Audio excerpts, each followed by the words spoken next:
Hi, I'm Amanda, and this is part 1 of my 3-part analysis of the game Herstory. Before we get started, you should know that this series contains heavy spoilers for the game, so if you don't want to know who did it, or at least who we're told did it, this is your last chance to get out unscathed. And really, if you haven't played yet, I don't know what you're waiting for, because the game is really awesome. I also want to give a disclaimer that my interpretation of the game is based on Hannah and Eve being 2 twin sisters, not 2 personalities or identities in the same body. Alright, here we go. Herstory is a non-linear, narrative-based game in which the player combs through interview footage of Hannah Smith from a police investigation into the death of her husband, Simon. Written by Sam Barlow, the same person who created Silent Hill: Shattered Memories, it conjures a similar mood and aesthetic while doing something that feels pretty new. But what I appreciate more than the whodunit aspect of the game or its creepy vibe is its thematic depth and skillful use of illusion. Names are particularly meaningful in Herstory, so that's what I'll be focusing on in this series, beginning with the title of the game itself. If you combine the words Herstory together, you get the term herstory, which is a word that means history told from the feminine or feminist perspective. The idea came about as a reaction to the acceptance of male-dominated accounts of past events as canonical history, despite the fact that many of these accounts do not acknowledge the differing experiences of women or the patriarchal values society held at that time. While the term herstory can have many connotations, at its core it refers to a woman's side of the story, which is a particularly apt way to refer to the game's account of Simon's death.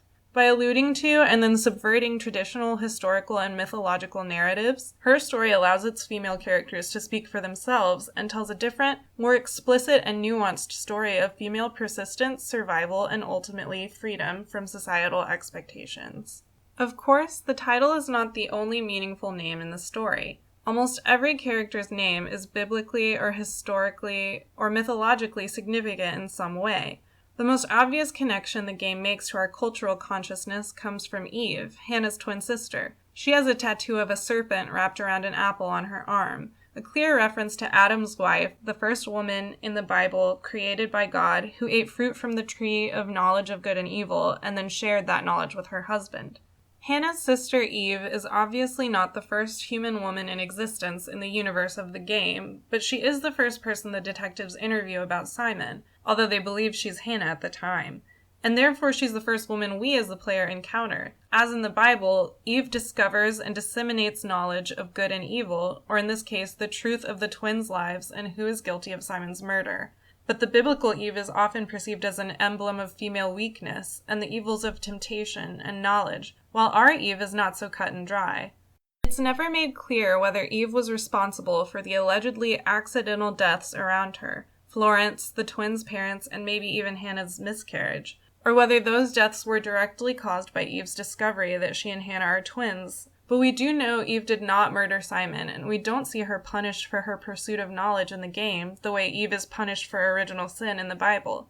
In fact, her curiosity allows her to escape her physical confinement by her caretaker, Florence, and telling her story to the cops allows her to escape the confinement of pretending to be Hannah and exist as an individual in a way she never could before, to be acknowledged not just by the detectives, but by anyone who views her interviews. Herstory subverts the traditional narrative by allowing Eve's side of things to be heard and shared.